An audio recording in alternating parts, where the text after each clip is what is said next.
I think we're just going to start. Thank you everybody to be here and welcome to this masterclass, part of the Spanish Waves Cultural Focus of RIFF 2022. This masterclass is supported by the Institute of Cinematography and Audiovisual Arts of Spain. My name is Carolina Salas and I'm a producer and filmmaker based in Iceland, in Spain. And I'm just really delighted to be here to present you with these masters. We have here Daniela Cajías, cinematographer, Bolivia, who works internationally. She works in Mexico, Argentina, Brazil. And in 2017, she became the first ever director of photography to obtain an international award for Bolivia. Not only, last year, with Las Niñas from Pilar Palomero, she became the first woman ever to win a Goya, a Spanish award from the Academy of Cinematography as Best Photography. Daniela also has here a film called Alcaraz, who you might have heard of, who won the Golden Bear at Berlinale this year, and who has become the entry of the Oscars for Spanish films. And you have a chance to watch it tomorrow. If I'm not wrong, I think it's screening tomorrow, Thursday in the afternoon. And please clap for her. And I'm going to be having a little assistance for translation, perhaps. So Hilke, filmmaker, director, producer, is going to help us out on that. And then we have here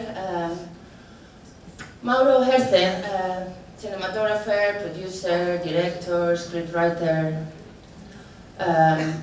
I mean, that's a lot to say about a person, right? I mean, he's known to have achieved also like a Goya, a Spanish Academy Award for Fire Will Come, Aunque Arde, who also won the jury prize from Cannes in 2019, and who has also gained like many other awards.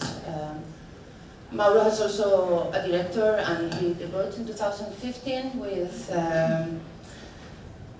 Dead is Go Ahead. Is that correct translation for it? He also got a special jury at Locarno, and he won like the first prize at Douglas Boa.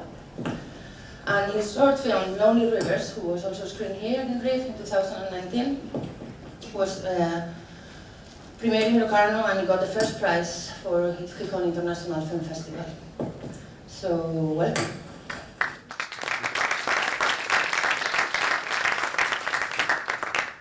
And before going into anything, I would just really like to talk about your background. Like Mauro, you have really like two different backgrounds. You have studied as an engineer and fine arts, which is like one way, and the other seems like. And maybe you can tell us a bit like how have that influenced your journey before you enroll into film school. Like you have studied in Cuba and in France, right? So how do you manage both, you know, like the engineering aspects of a career with like the fine arts and creative arts? First of all, thank you very much for inviting me to come. I'm very happy to be here in Iceland. It's a kind of youth dream to come to that incredible country. And also, thanks to the festival, thanks to Carolina. Maybe I will need sometimes a little bit of help with my English also too. I will ask you. If I say something that is impossible to understand or it's so wrong that it's impossible to understand, please, I invite you to correct me without any doubt.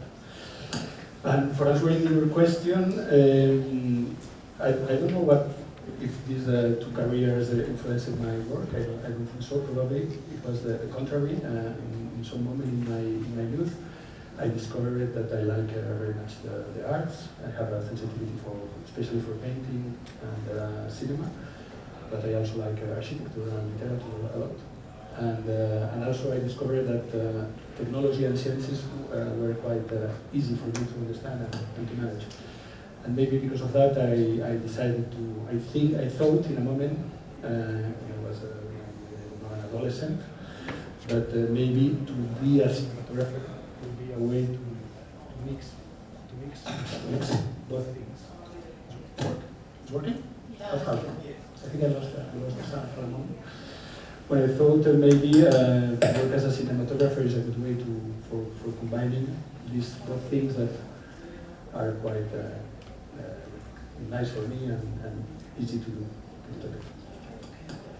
And then Daniela, you, as far as I know, you grew up in a family who was connected to the Bolivian film industry, right? Maybe you can tell us a bit about how was that and how that influenced your career or inspired you to become like a filmmaker? My English is not good enough, so I'm gonna speak in Spanish. Entonces, primero que nada, agradecer igual al festival. Estoy súper contenta de estar aquí y de compartir cosas con vosotros y conocer este increíble país. And she's very happy to be here and at the festival, and also to meet you and share with you now. Bueno, en Bolivia no hay una industria, pero mis padres se dedicaban a intentar hacer cine documental, y uno era escritor y fotógrafo y mi madre historiadora y amante de sonido.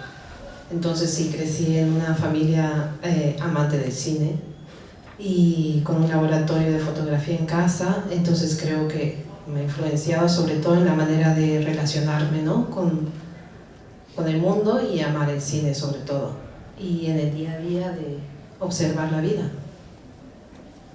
So there was not really in itself a film industry in Bolivia, but she grew up in a house with parents that were really interested into the arts, and her mother was a historian, yes, and your father was a photographer and a writer, and both of them really loved cinema, and at home there was a photo laboratory, so somehow this connected to the art of cinema.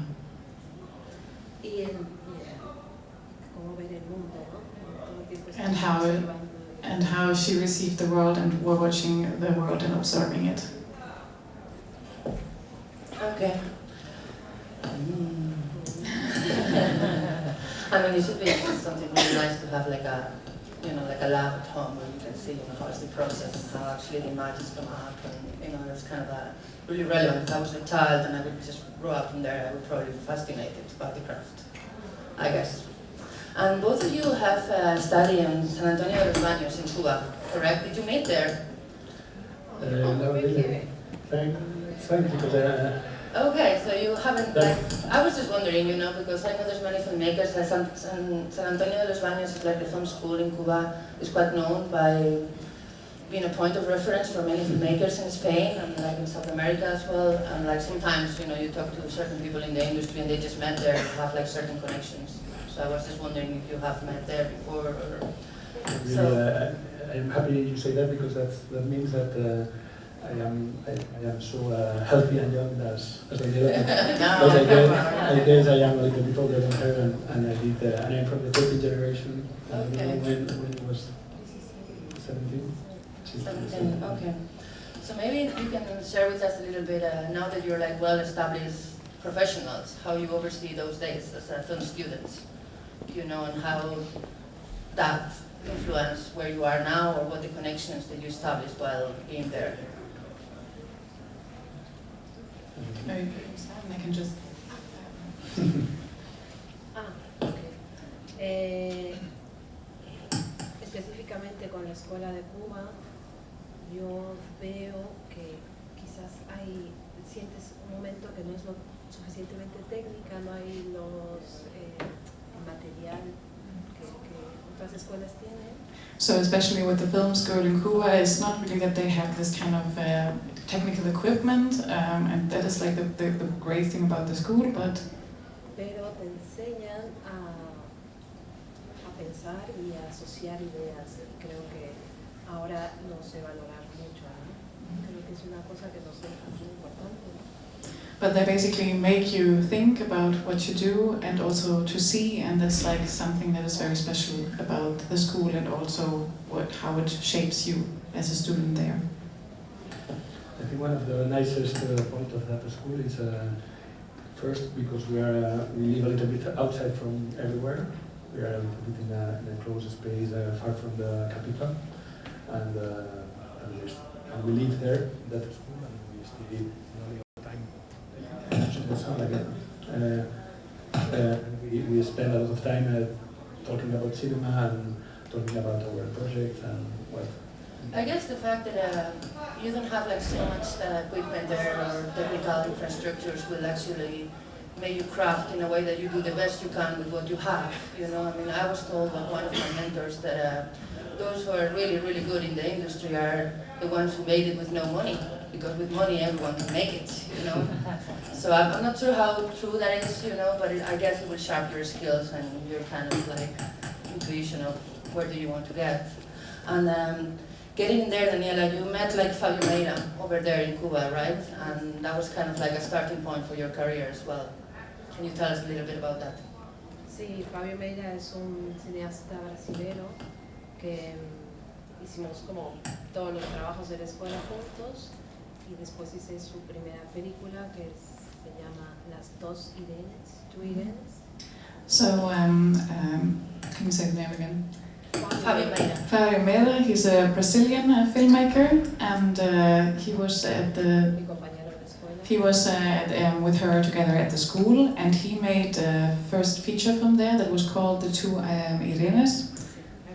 Irenes, yes. So it's the name, yeah.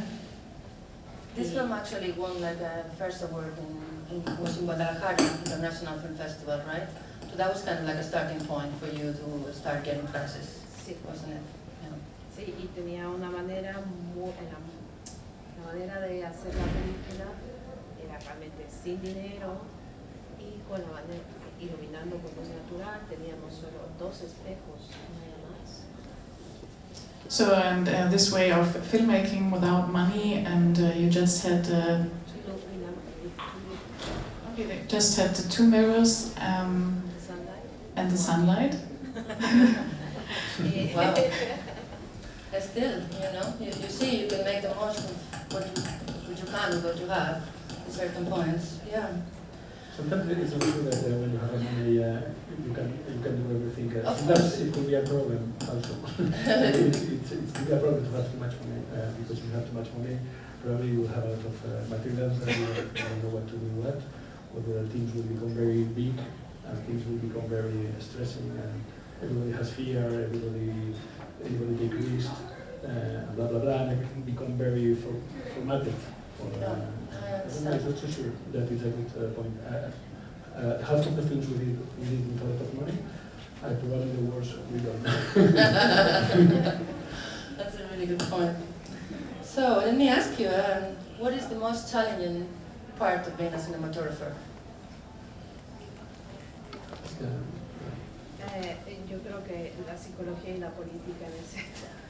So it's on set is the psychology and the politics are the most difficult things.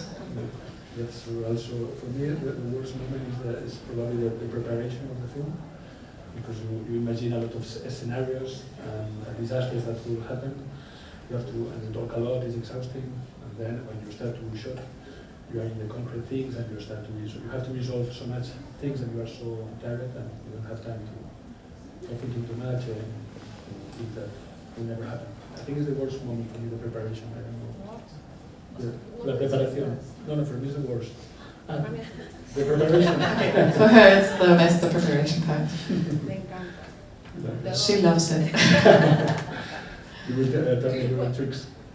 No sé, que puede ser más creativo, que realmente es un momento que además estás solo, ¿no? O sea, You can be more creative in the preparation, and you are more by yourself or alone. I mean, you're not alone, she says, but yeah, you have more time alone. Y luego rodaje es casi burocracia, ¿no? And then the shooting itself, it's just bureaucracy and. Y ejecutar, pero sí, pues, a mí me gusta la película. She prefers the preparation part. And it's very exhausting because each one has his own film in his head. You have to talk a lot for finding the same film and the good one. And also when you have to prepare a lot of technical, especially when you have to install a lot of things, a lot of light, and it could become very complicated. And I am afraid to make a mistake, because if you make a mistake, probably you will delay all the team. If it's a big film, it will have consequences. I think it's very stressing that part, and you spend a lot of energy talking a lot for finding this same path. I think it's the days that I sleep less the preparation. So what keeps you going when everything becomes like so harsh? How do you like approach that? You know, like you say, Herce, you know, it's really difficult for you to find, you know, the same path and the same vision to just get, you know, to work with your team and your crew and your creatives, maybe your writers, depends on the project, you know. Like how do you approach, you know, like to solve these difficulties? Like I try to relativize.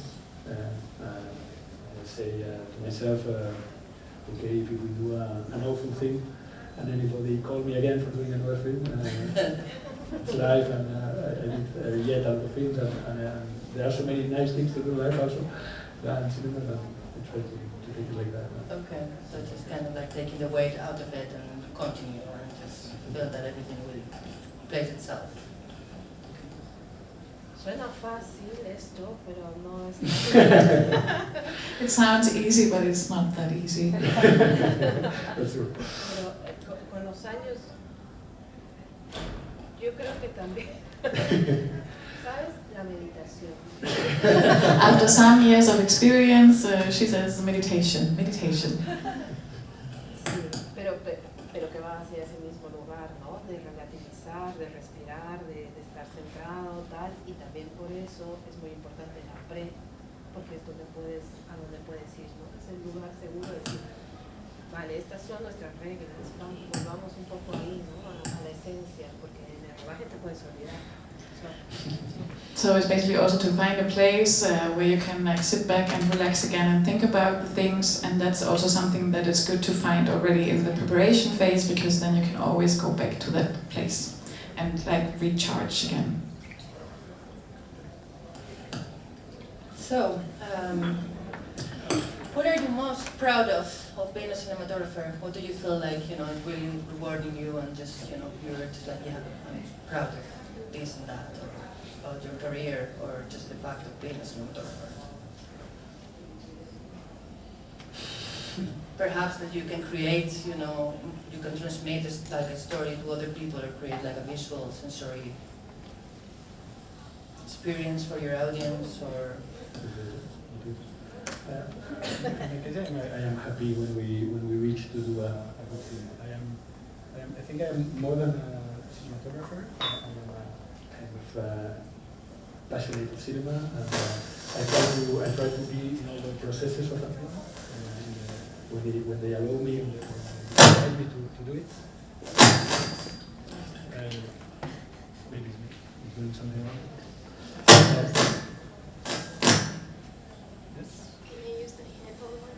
I will try with that. I try to be in all the steps of the fabrication of a film, in the script writing, in the shooting for sure, and also in the editing, in the post-production. I really like movies, and I don't think myself only as a cinematographer, and I have a so big passion for cinema that when we reach to do a film that is not so bad, I'm really happy. And when we do a film that is not so good, I suffer a little bit. Okay, so maybe we can continue talking about this, because as a cinematographer, I mean, you also work as a writer and director, and you kind of take part in all of the steps of the creative process of a film, but like, how do you work like with the rest of the crew, and how do you work with a director if you're not the director yourself? How is that process? And maybe you can just share with us, you know, how's your journey? Might be really interesting to kind of like oversee. I think it's very difficult to resume in a few seconds, but each director is a world, and each film. There are directors who knows very well how to tell their histories, or how to write them, or how to shoot them. They're very good at visualizing, and they know very well how to communicate with his team. And others that they don't know at all, but really at all, how to shoot their movies, and they have any facility for imagining their things, and also some of them are not interested in the visuals of a film. They are only interested in their actors or things like that. I think public will be really surprised if they see how how a lot of directors, they don't know how to do their movies. It's crazy, but maybe in my case, I don't know, in Daniela's case, I could say that the half of the third of the directors that I have worked with, they don't know at all how to shoot their films, how to translate it in images, and how to, yes, and they don't know the grammar or the editing rules or these kind of things. And in that cases, you try to find the best way for putting that in images. Sometimes you shoot the film a little bit in the preparation, or you try to find good references, or I don't know, in my case I try to find all the tools that I know for trying to have the good conversation and to put and to find a way for doing the film. But there is no an universal path, and it's always something that you have to find. And I don't know if it's like that for you. Sí, es como muy complicado, ¿no? Muchas veces no se sabe no saben cómo transmitir a nivel visual, y es como encontrar la esencia de la historia, ¿no? Y hablar mucho, nunca es suficiente. Y creo que también nuestro trabajo es ser un poco complementarios a cómo es el director, ¿no? Yeah, that's actually the difficult task of making it. It's kind of to translate this kind of vision into the visuals and find a way to communicate it, and also like to find this essence of the film and bring this out with the visuals. Y que somos complementarios siempre a la manera de ser el director. Yeah, and also somehow to find that, to add it to the vision of the director, and also like to add on to that. So how is the creative process? I mean, you can do a film that is really dramatic, and there's like certain scenes where you have to really put it into a visual imagery that it transmits me, all those feelings, despite the fact that it's writing on a script, and I can read about it, like how the characters feel when I'm seeing it in the screen. I don't know about that. So how is that, how do you involve yourself as a person, as a worker, despite the fact that you, of course, compliment yourself or compliment the director, to like get that visual sensory, imagery out there for the audience to perceive, I mean, of course there's rules, and cinematography has, its methods, but like, can you maybe like elaborate a little bit about that process? Yo ahora tengo una tabla Excel. So she has an Excel sheet, Escena por escena, scene by scene, donde tengo información de todo tipo. Entonces, la cosa es, una peli puede ser muy grande, se te puede hacer un mundo muy grande. Entonces, creo que lo ideal es ir paso a paso, poco a poco. and so there's a lot of all kind of information that she puts in the Excel sheet, because a film can be a lot. I mean, there's a lot of information and a lot of content. Y lo mejor es ir escena a escena, paso a paso. And so the best is just to go scene by scene and step by step and break that up. Entonces, en ese Excel tengo, primero, qué se tiene que entender de la escena y qué se tiene que sentir. So for example, so for the first thing is like, what is the scene about and what's the essential about the scene? Y qué queremos que el público sienta. And what does we want that the audience feel? Y luego el trabajo en luces, en cámara. And then you translate it to the light, to the Cámara, movimientos de cámara. the movements of the camera, Cuadres. the framing, Todo. and all those kind of things. Trabajo con arte, con vestuario, And then she adds also on to the scenography and the costumes and all that adds on to that. hay también referencias, entonces todo esto lo tengo en un Excel que también es muy visual. And then she also adds on references, and all that she keeps in this Excel sheet that is very visual also. How's your work with the rest of the departments? Like per se, like production design is like really a key into the visuals, how do you coordinate with other departments? Maybe you should answer first, Mauro, about like, you know, the first question. No, it's a little bit. I have in a certain way the same method as Daniela, and then maybe I can add that we do a lot of, when it's possible, I do a lot of preparation on the set, on the locations. That is something that I like a lot. To prepare, to maybe we did a decoupage. I don't know how you say that in English. Decoupage. Planificación. Yeah, it's just like a plan. To put in shots. Yeah, like a breakdown. The scene. Yeah. Breakdown of the scene in shots. Maybe we did it in a paper before, and then I like to put it to try it in the location, and then probably it's going to change.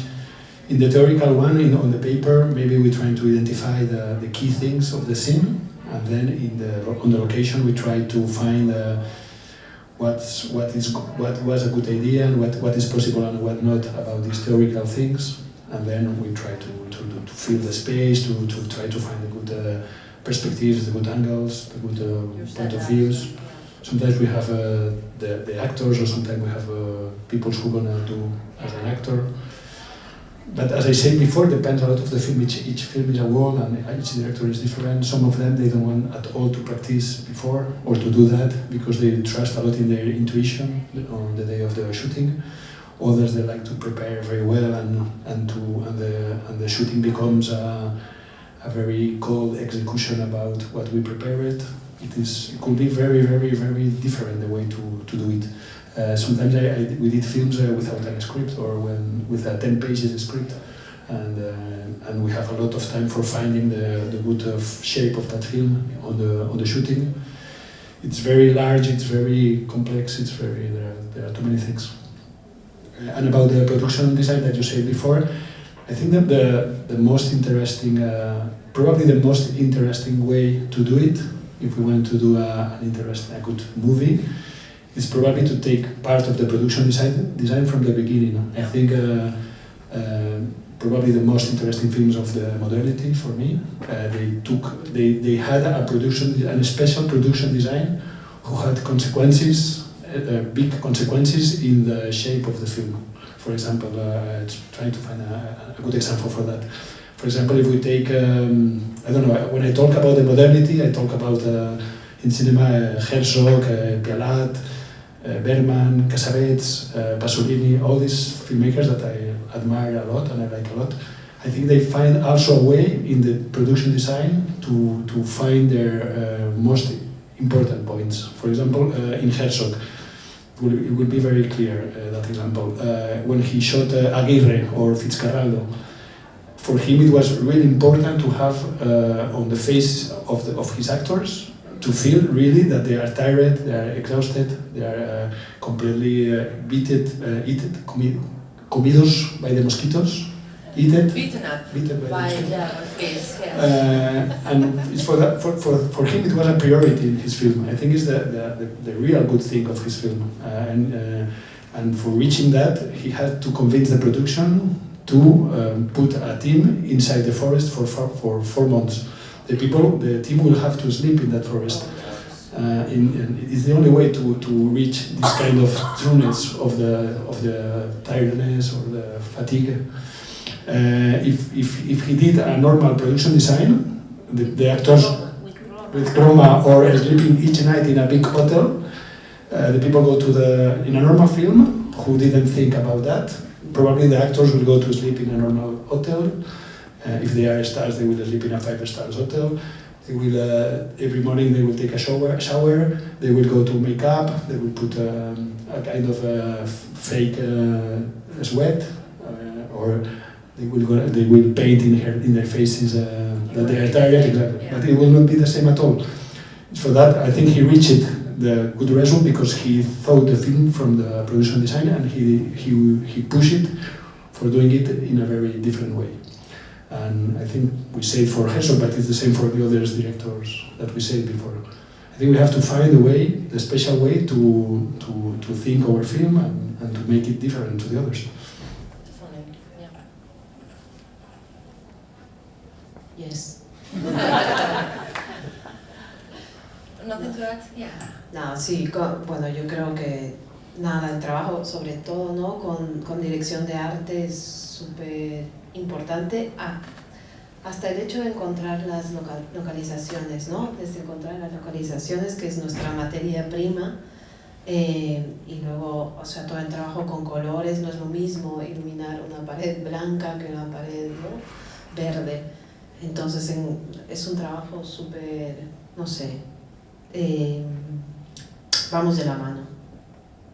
Y con vestuario y con todo el equipo, porque yo creo que en cine algo súper importante y que nos olvidamos es saber que es trabajo en equipo, ¿no?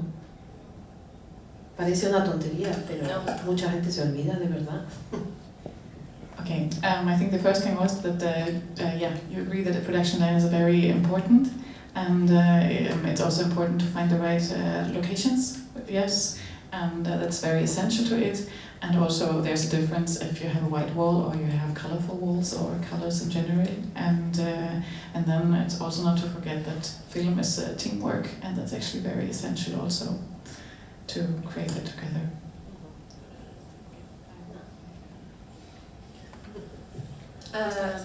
Yeah, so I would say like cinematographers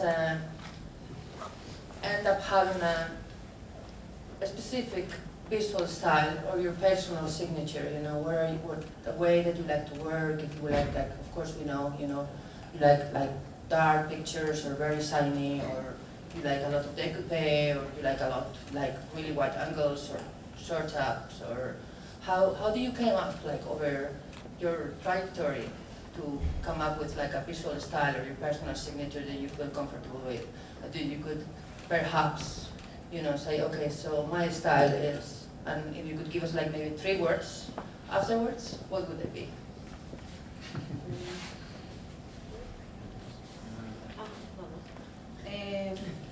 Yo siento que estoy empezando, entonces tampoco siento que tengo una trayectoria y espero romper un poco el estilo. I hope that I'm actually breaking up the style a little bit. No, bueno, que siento que estoy empezando, que no tengo una gran trayectoria ni un estilo, pero que espero, sí. So I don't know what actually. Well, she's saying that she doesn't feel like she has like a really extensive trajectory, or that she hasn't really come up with her personal style, but she's aiming to kind of like break, you want to come with something that is a little kind of like fresh and not traditional in that way, is it? No, I mean, no quiero tener un estilo, o sea. She doesn't want to have a style. Okay, now we get it, okay. Uno tiene gusto, ¿no? Un gusto, una manera de ver, pero. I don't have a certain taste or a certain way of being. Espero poder adaptarme a diferentes nuevas. And I hope I can be flexible and I can just adapt to new projects or challenges, yeah. Desde luego hay cosas que nos marcan como hemos estudiado, como la luz natural. But on the other hand, there are things that I like keep on following us, for example, natural light. La importancia de los actores, ¿no? De que ellos estén libres en un espacio. The importance that we're also there for the actors, that they have space to move. Y yo creo que eso tiene que ver más, y esto sí me gusta, en cómo la manera de. Creo que tú estás en un set, de ser en un rodaje. And I think also when you are with the actors and you're there, that this kind of impacts in the way that you also shoot your film. Creo que sí. Pero no sé. Ahora tengo ganas, es que ahora estoy viviendo un momento que tengo ganas de hacer cosas nuevas, diferentes. Yeah, and so now I'm really in a moment of my life where I really like to get these experience and just to feel this. Nuevas cosas. New things, new experiences. I'm not sure that I have any style yet, but I read it once from a Mexican artist, plastic artist. He said your style comes from your limits, your limitations, and I like it, that sentence. Probably when you are in a shooting, you have to take so many decisions. Everything goes so quickly, and you have to work in a very. You have to trust in your intuition, and you have to decide a lot of things. And probably at the end, when everything is finished and you see it from the distance, probably you could recognize some obsessions or some things that you repeat or you do variations around that. But it's not something so conscious in my case. And also about my tastes, probably I am very influenced. I come more from the French culture, cinema, more than the Anglo-Saxon. And as you know, in the Nouvelle Vague, they were very sensitive to the duration in the shots. I don't know if you know the theories of Bazin and all these things. That is important to feel the time inside the shot. I think cinema has to be with time, and it's important to feel the duration. And to cut, sometimes you have to cut for sure, and it's important to cut, but the good relation between duration and cut.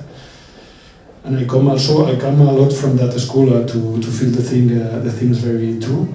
And the reality, I don't work it so much in genres or in unrealistic films. I like very much the cinema who is close to reality, but a little bit on the step, on the side.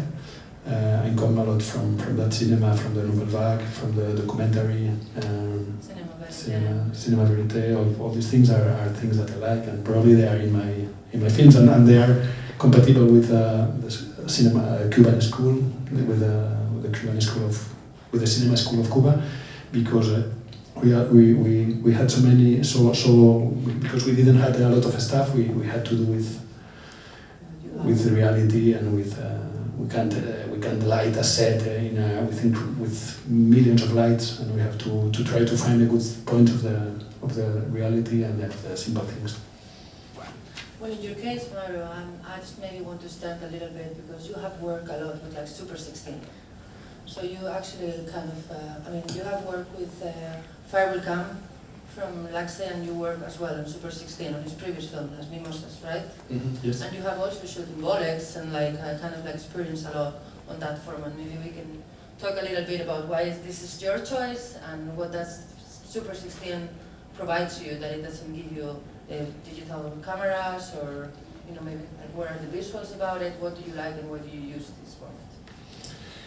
It's true that I shot a lot with photochemical, mostly 16, but also mostly 16, but also 35. And the last film we are doing is in Super 8. That is the kind of caprice of the producer and the director, but I don't find a real interest to do it in Super 8. But you want to do it like that, we will see the results. Anyway, I like all the techniques. I for sure 16 millimeters is incredible. You have very quickly very warm images, and with a very aesthetic things that happen easily with the film.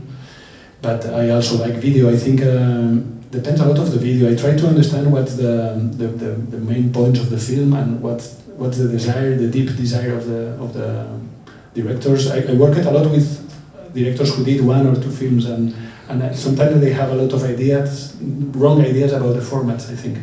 And I try to explain them the best I can, what are the good things and the bad things of each format. And I think... so what are the good things and the bad things of each format? The good things for 16, I think you have very easily a very nice image, much more easily than with video. You don't have to work so much in the light. Very easily you have a nice image, I think, with a natural light, or an interesting image, and you have something very warm, and with there is an una translación inmediata, an immediate translation of the reality that is sensual and interesting. And this is a good point, a very good point. At the same time, you can shoot a lot. It's expensive, not so expensive, but a little bit. It's not very evident, very ecological, very and if you want to shoot a lot of, if you want to shoot a lot or work in the duration in a way that you can do in video but not in film. For example, I think probably the most interesting films of the last modernity are done in video, because in video you can do things with time that we can do with film. A way of acting, a way of improvising, a way of letting the cameras record. Because you will have to test a lot before, right? You will have to test and especially find what this film needs and what's the really important thing the director wants, and try to explain him the good things and the bad things of each technique, for like that he can choose in the best way, knowing exactly what does it mean each thing. But really, I don't think it's better to shoot in 16 than in video. Depends a lot of the film. I did more films in video than in film, in photochemical, and I think both things have good and bad things, really. Yeah. What about you, Daniela? How do you like it? If you were given a choice? I mean, I guess when you start like working on a film and you work with the director and all the crew, and then you have to come up with a choice, like what lenses are you using, what kind of cameras. It might also be that it's like a little determined by production and your budget, and sometimes you're not like, it's not your call where you allocate your budget, but like what would you like to mostly work with, and how do you oversee like your technical requirements? Bueno, yo empezaba a hacer películas justo cuando el fotoquímico estaba desapareciendo, entonces no he tenido la oportunidad, pero creo que ahora está volviendo. So basically, when I started to work professionally, we were basically done with the photochemical or the film material, so she basically started with the digital way of filmmaking. Pero ahora vuelve el fotoquímico y creo que es eso, depende de lo que el proyecto necesite. Porque hay películas donde queríamos hacerla en fotoquímico, pero quizás no era la mejor idea, ¿no? Por trabajar con niños o sea, depende de lo que el proyecto necesite.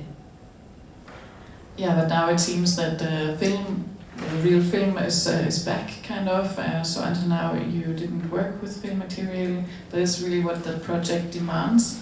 And it's also like difficult to work on film, for example, imagining working with children. But it's really up to the project what to choose. Pero por ejemplo, en la película que se presenta mañana en Cajías, queríamos hacerla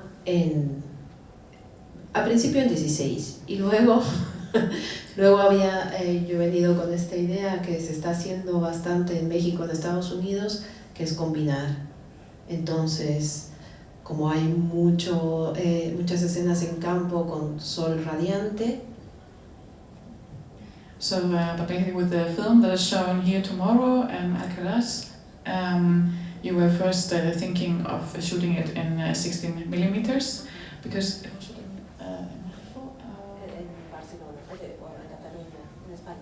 okay.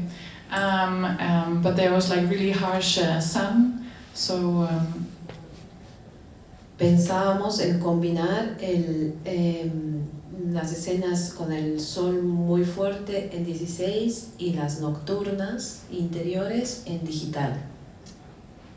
So the idea was then to combine the shots with very harsh sunlight to shoot this on 16 millimeters, but then for the scenes that were supposed to be at nighttime, for these scenes to use digital material.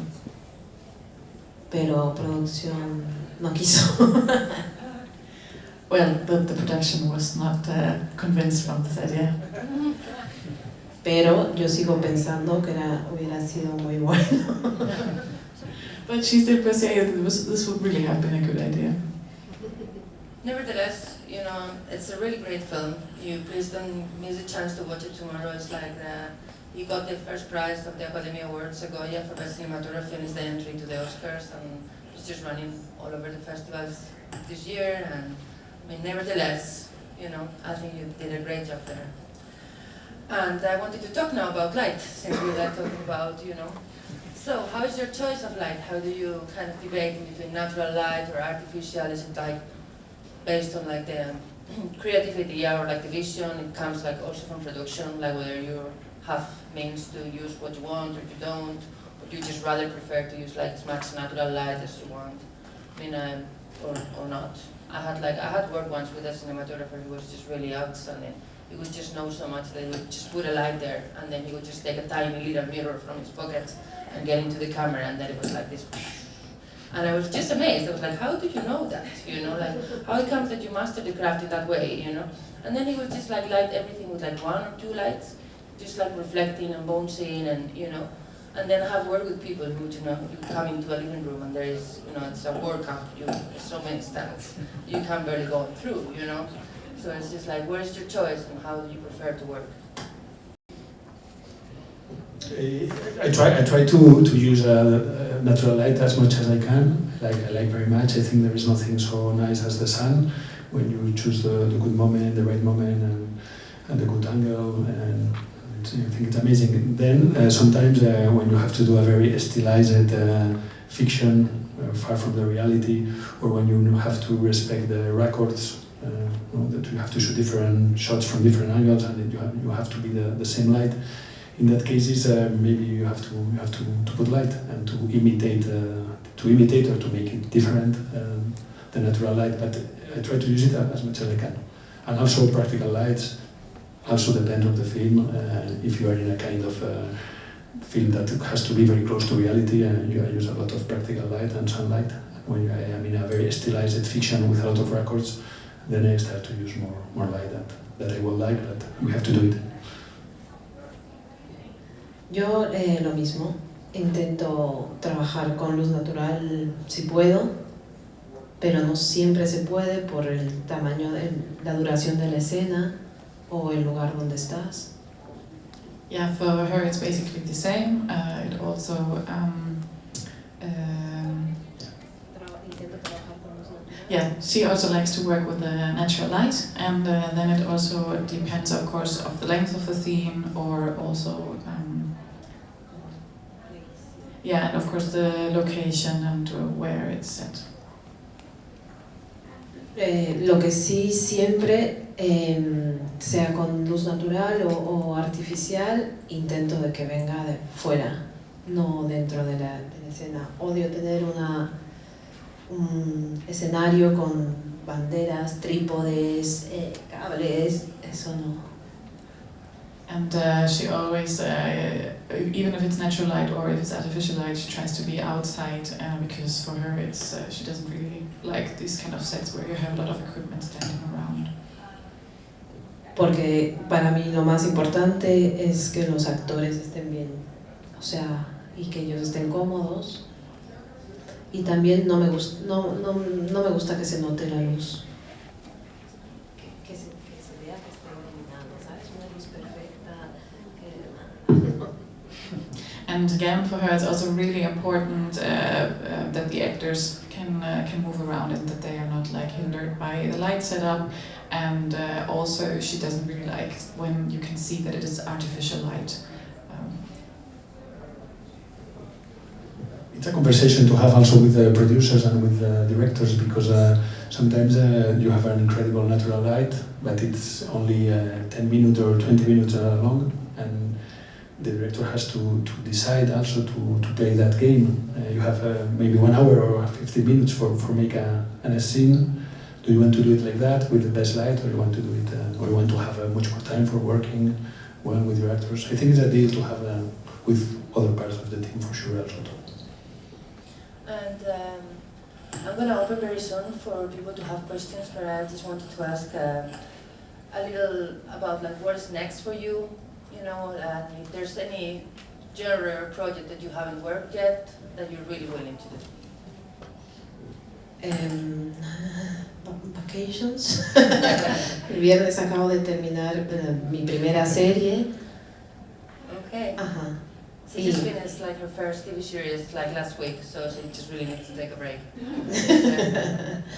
Y el próximo año, bueno, tengo una película, una ópera prima con una directora joven y estoy con muchas ganas, y también hago la siguiente película de la directora de Las Niñas, así que también muy feliz, sí. So this is going to work next year again with a first-time filmmaker, female in Spain, which is really looking for. And then she will do the second film from Las Niñas, who also won, you know. Oh, third. I'm sorry, third. Yes, the third film of Pilar Calomero, who you have worked previously with. So is it that you like to work with people you have? It's nice to work with people you have already worked, right? Because you know each other, and then everything flows better. Yeah. Y el próximo proyecto son clases de inglés. Next project is English classes. Yeah, thank you very much for that. What about you, Mauro? What is next? I know you have a project where you are like a scriptwriter, director, producer, cinematographer. How is that? How it comes to just be like, you know, on top of everything? On top of everything, I don't know if I am, but no. In that project, I am writing. I am working with a scriptwriter. Okay. For it's a film in 3 parts, and the third part I am writing with a scriptwriter, and I am planning to shoot with a cinematographer also the third part, because it's very complex and I can't do it by myself. And also I like to work with other people. It depends a lot of the project. And about my cinematographer career, I am a little bit divided because I am happy because I have a lot of proposals and I have to choose what's the next movies that I'm gonna do. I say yes to 2 for the moment, but I have to see the other ones what will happen. But I am also divided because I am a little bit afraid about how many films we are doing today in the world. It's really, really crazy. I have a lot of propositions, and I talk with a lot of other DOPs, and they have also a lot of propositions. And it's quite, it's a little bit frightening for me, because I don't know if the world needs so many millions of films every year. I'm happy that happens. Yeah. There's so many stories, and I'm happy because at the same time we have work and blah blah blah. But Yeah. it's crazy. I don't know. Maybe there's something to think about that. And my last question before I open for the audience would be like, what would be your advice for upcoming cinematographers, if any? In my case, I will say them to try to work the most they can, because it's like that you really learn the profession, and you know people, different manners to think cinema, and probably if you work a lot and if you do the right things and you try to do them with love and well, probably someone will see your work and will call you for continue working.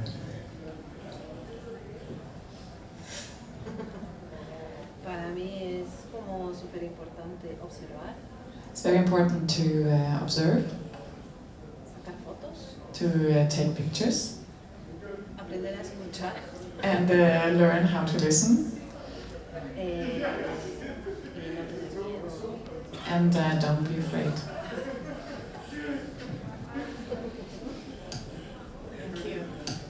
So I think I'm just gonna open for any questions from this audience. Anybody has some questions there? Yeah, we have a question here. Can we take the microphone to this lady, or?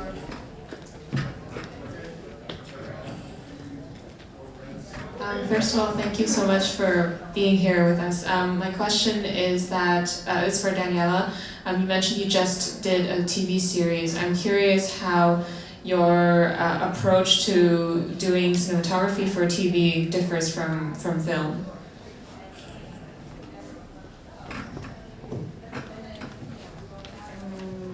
Creo que la preparación no puede ser tan profunda. So the preparation cannot be that deeply.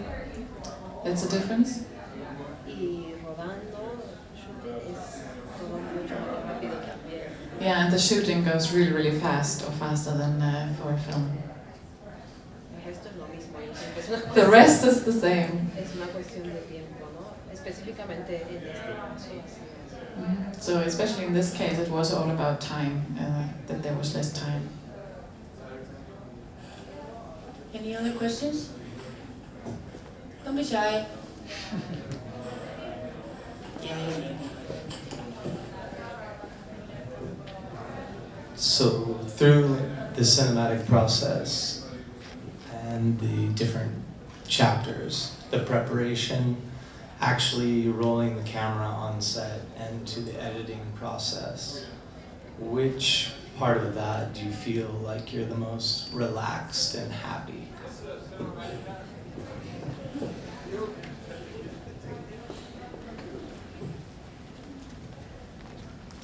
El último día de postproducción. So the last day of the post-production. I don't know if I understood really well the question, but in the editing we don't suffer very much. I don't suffer a lot, no? ¿En el tablonaje sufres mucho? No, digo, bueno. I just only suffer in the preparation and a little bit in the shooting. Then everything is quite relaxed and well. When I am a cinematographer, when I am a director, I suffer all the time. We have another question back there.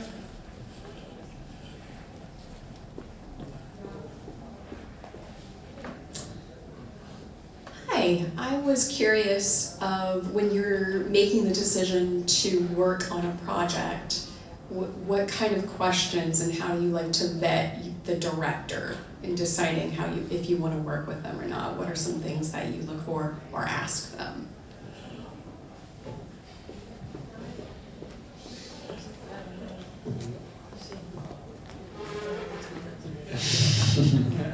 It's complicated. It's a good question. I don't know. It's complicated. I think if I have to have a quick answer, probably the person for me and to meet the director and to talk with him and to have a good conversation, or her.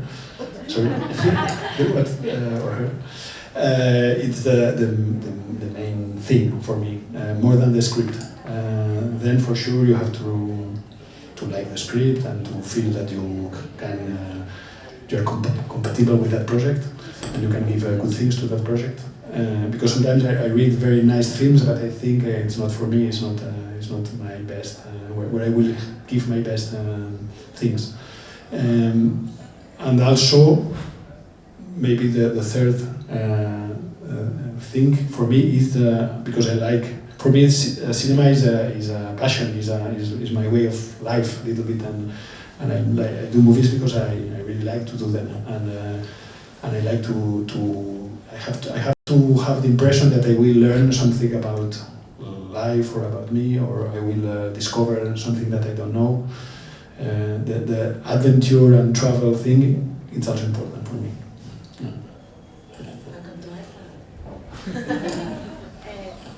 Para mí, hacer una película es tanto esfuerzo. For me, making a film is such an effort. Dejas a un lado tu vida. You have to leave your life for a moment. Tiene que ser un tema en el que realmente crea. So it really has to be something that she believes in. Y además, o sea, fundamental esto, que el director que esté detrás y su visión y que haya feeling, que estemos un poco alineados. And it's really important and a really fundamental thought thing that the director really stands behind the vision of the film, and that there is something that she can share about this with the director. De química casi, ¿no? De química con el director. So there needs to be this kind of chemistry between her and the director. Y que sepas que el director también te va a empujar a descubrir cosas nuevas, ¿no? And there's also an aspect of that the director also in a way pushes her, and that there is the possibility to discover something. No es fácil. And it's not easy. We have another question over here.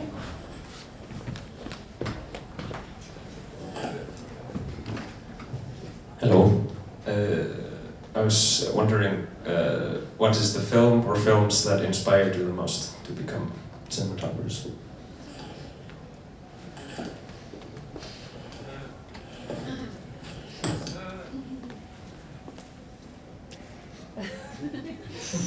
There's so many, right? No sé.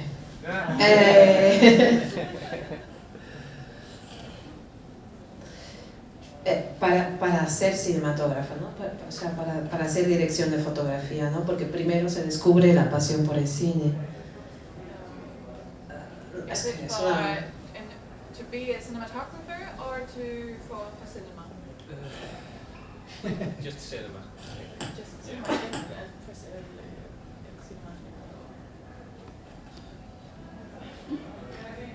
No sé, siento que es más una época en mi vida, o sea, como siempre ha estado el cine en mi casa, pero me acuerdo de un festival de cine europeo y han sido como 5 o 6 películas donde vas y ves que puedes descubrir el mundo, ¿no? Y hay diferentes maneras de contar. Me acuerdo de ese festival específico en mi ciudad, en La Paz, que he dicho, esto es. So actually there was not really like one film, but it's more like being close to cinema and films in general, and there was a festival in her hometown La Paz that was showing a lot of European films, and basically being at that festival and watching these films was, kind of bringing you there. No me acuerdo de las películas, no me acuerdo los nombres. So she's not remembering those films, but it was somehow European films in La Paz at this kind of festival there. In my case, it's nearly impossible to answer this question. I am really a cinephile freak, and I have been seeing films since I am a child, looking at a lot of films, and I like a little bit all the periods of cinema. I like very much the silent movies, I like very much the classical cinema, and also outdoor cinema after the 50s or 40s. I have been doing lists all my life about my best 10 directors. Some of them are still there, others changed. I said some names before, probably these 5 that I said before, I like them very much, but I could add 10 very easily right now. I don't know, I said Pasolini, Cassavetes, Pialat, I don't know what I said, Herzog, but I could say Rossellini, Antonioni, John Ford, Vincent Minnelli, Douglas Sirk, Murnau. You can be all the day talking about that. But always as someone who likes cinema, not so much as a cinematographer. There is no film that really told me you have to be a cinematographer. No, it was more this kind of love for cinema. Do we have time for one more question? I'm sorry, our time is up. Just wanted to thank you very much for being here. Mauro and Daniela are going to be around, so if you have any other questions, you probably can reach them out like in this venue or around in the cinemas. And it is so lovely to be here. Thank you so much.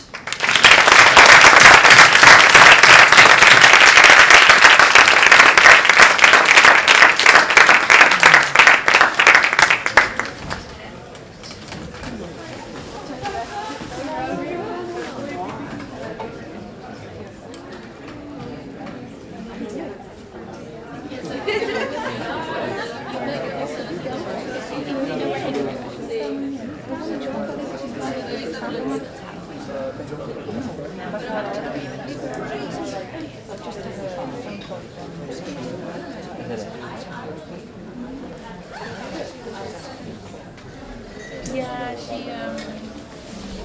think there's